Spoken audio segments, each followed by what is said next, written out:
everyone, I'm Kemmerer, and today we're doing the video that I am the most excited to do, and that is the best books of 2018. So all of these books didn't necessarily come out in 2018, but they are all books that I read for the first time in 2018, and I'm so excited, so let's just get to it. The first book on this list is The Astonishing Color of After by Emily X.R. Pan. So this book follows the main character of Lee, who at the very beginning of the novel, her mother commits suicide, and when she finds out about her mother's death, she is convinced that her mother has turned into a bird. She ends up traveling to Taiwan because she is half Taiwanese, to meet her grandparents on her mother's side, and she is searching for her mother, who she believes has traveled to Taiwan as a bird. This is just such a beautifully written book. I loved every single part of this book. It was so engaging and I just couldn't put it down. I actually read this on audiobook the first time, and usually an audiobook, when I get home, I put down whatever audiobook I'm listening to and start reading a physical book. But with this one, I just didn't do it. I continued reading the audiobook. The next day, I was supposed to be cleaning the house as I was listening to the audiobook, but I found myself just sitting on the couch and listening to the audiobook because I was just so engrossed in it. It kept my attention the whole time, and I just absolutely loved it. The next book on this list is a twofer. So the first one is Letters to the Lost by Bridgit Kemmerer. And there's also a companion novel, More Than We Can Tell, also by Bridgit Kemmerer. Letters to the Lost follows the characters of Juliet and Declan. Juliet's mom died at the very beginning of this novel, and she starts writing letters to her mother and leaving it on her gravestone. Declan is doing community service, mowing the lawns of the cemetery. He finds her letters and starts responding to her. So they start getting to know each other through that way. And it's just an interesting way of seeing how these two characters are dealing with hard times themselves and how they connect even though they don't really know who each other are. The companion novel, More Than We Can Tell, follows the character of Rev, who is Declan's best friend. Rev was in foster care, but he was adopted by his parents. And he has a lot of childhood trauma from his biological father from before he was in foster care. And it also follows the character of Emma Blue, who is a computer programmer, and she creates an online game in which she plays and meets people online. So it also talks a little bit about online security, mostly about Rev and Emma meeting each other and also falling in love. And both of these books are just written so well. I read both of these books in like one sitting. I honestly think More Than We Can Tell is maybe even better than Letters to the Lost, but I haven't reread this one yet. And it was just such a good time. These books have really stuck with me. There are other books that I've read that I felt were just as good as these, but they haven't stuck with me the way these have. The next book on this list is a series, and that is the Wayward Children series by Seanan and McGuire, which includes Every Heart a Doorway, Down Among the Sticks and Bones, and Beneath the Sugar Sky. I really enjoyed these books. I really didn't expect to enjoy them that much. I picked them up on audiobook because they were short audiobooks. I ended up reading 2 of them, I think, that day, and 1 of them the next day. These books are following children who have gone through doors to other worlds, kind of like in the Chronicles of Narnia, but they have returned to our world and they don't feel as if they belong in our world. They feel like their place is in the other world and they want to return to those other worlds. They can kind of be read in any order. Beneath the Sugar Sky definitely should be read after Every Heart a Doorway, but Down Among the Sticks and Bones is kind of a prequel to Every Heart of Doorway. I really enjoyed these books. I don't think they are the best books ever written. I didn't even give them 5 stars, but these are some of the few books this year that have really stuck with me. They do have some tropes that I just generally like. I love multiple worlds tropes and traveling between multiple worlds. I'm always down for one of those books. Also, I wasn't sure if I was going to like this because most people don't really talk about the plot too much when they talk about these books. I was really interested in the characters and the world building here.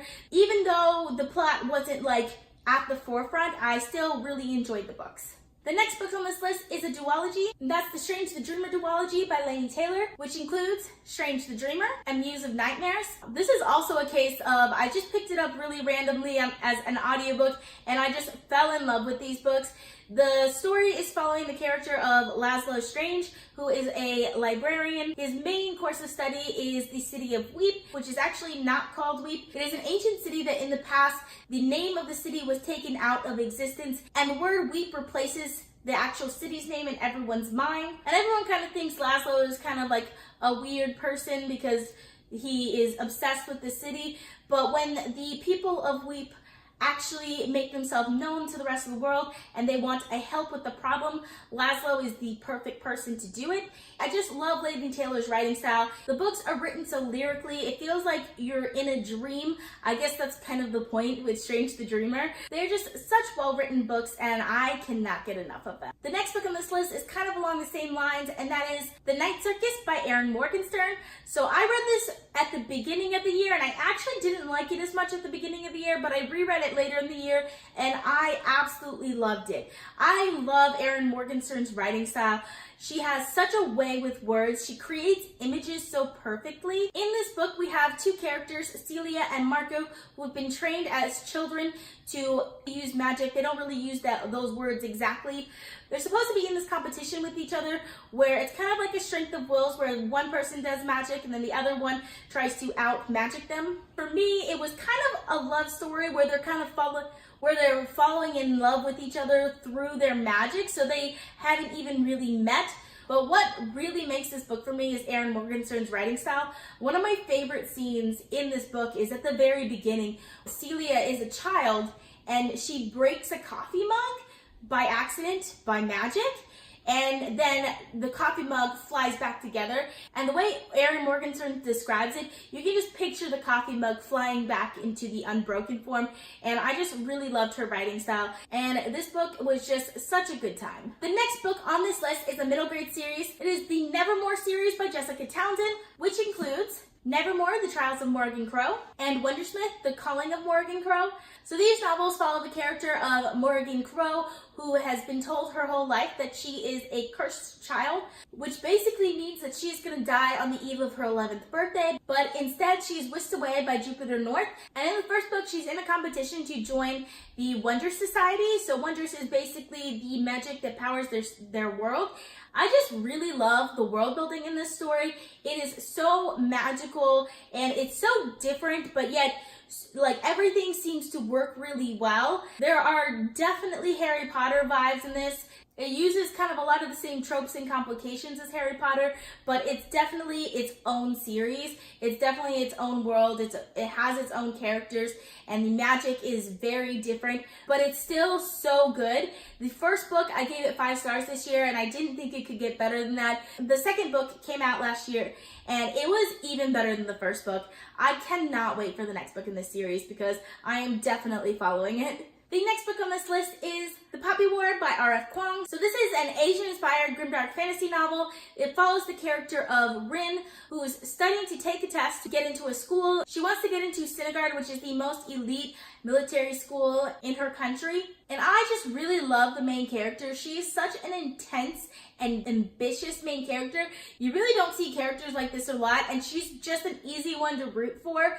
If you haven't picked up The Poppy War yet, I highly suggest it because it is so good. The next book on this list is The Murderbot Diaries by Martha Wells, which includes All Systems Red, Artificial Condition, Rogue Protocol, and Exit Strategy. So this series is about an artificial intelligence who is made half of robot parts and half of organic tissue, calls itself Murderbot because of something that happened in its past, but it doesn't actually have the memories of whatever happened because the company that they work for has erased it from their mind. This main character is such a likable main character. One, because it's not actually a human, so there's like a kind of weird relationship with the humans. The Murderbot does not want to interact with humans at all. And Murderbot has also hacked their like control panel, so the company can't actually control them if it didn't want to. But he continues to do his job. But the real reason why he hacked his control chip is so that he can download and watch soap operas, which is just kind of hilarious and really funny and just like such a fun character quirk. This was just a really fun little series that we get to follow him along, and we also get to meet some other artificial intelligences. The second book, Artificial Condition, actually has one of my favorite characters, Art, which is another artificial intelligence, but it's just an interesting world. I think it was really well built, and it's just a little adventure. I honestly was a little disappointed because they're really, really short, and I just wanted more from this world. But it was just such a fun series. So the next book on my list is probably my favorite book that I've read in all of 2018, and that is Animal Farm by George Orwell. I don't have a physical copy of this book because I just read it in December. It is such a powerful book. It's really short. I read it on audiobook. It was only 4 hours, but it had me thinking in ways that I just didn't expect to get out of this book. It doesn't seem like it would be that interesting. I watched the movie in high school because I think we had to watch it for class, and I really wasn't interested in it at all, but the book for some reason just spoke to me. What got me the most was that how timeless it is. It comments on a lot of different things that were very relevant to the time that it was published, but they're also very relevant today, which was just really surprising to me. So that is all the fiction books that I chose for the best list. I do have 2 nonfiction books. The first one is Radium Girls by Kate Moore. So Radium Girls is a history of the women who worked in the radium industry. So radium is a radioactive substance that was discovered by Marie Curie and actually ended up killing her in the end because the general public did not believe that it was harmful to people, even though many of these scientists suspected it was. So there was a big timepiece industry revolving around this radium. The women who worked in this industry would paint a circle around the face of the watch to make the watch glow in the dark. And when they did that, most of the time they were instructed to use their mouth to actually wet the brush, which is just completely crazy. It was definitely kind of a horrifying novel, but it felt like a story that really needed to be told, and it just really moved me. The last book that I have on this list is one that you've probably heard me talk about a lot because I just read it in December, and that is Sapiens, The Brief History of Humankind by Yuval Noah Harari. And this book tells the history of humans from the caveman era up until now, and it just has a very unique way of looking at things that I found incredibly fascinating. It talks about imagined realities and how it shapes our world, and I just never really thought about things that way. If you like reading nonfiction, I highly recommend this book because it is just a really fascinating read. So that wraps up my list of my favorite books of 2018. Comment down below, let me know if you've read any of these books. Also, let me know what were your favorite books of 2018. Thank you guys so much for watching. I hope you really enjoyed it. Don't forget to like and subscribe down below, and I'll see you in my next one. Bye!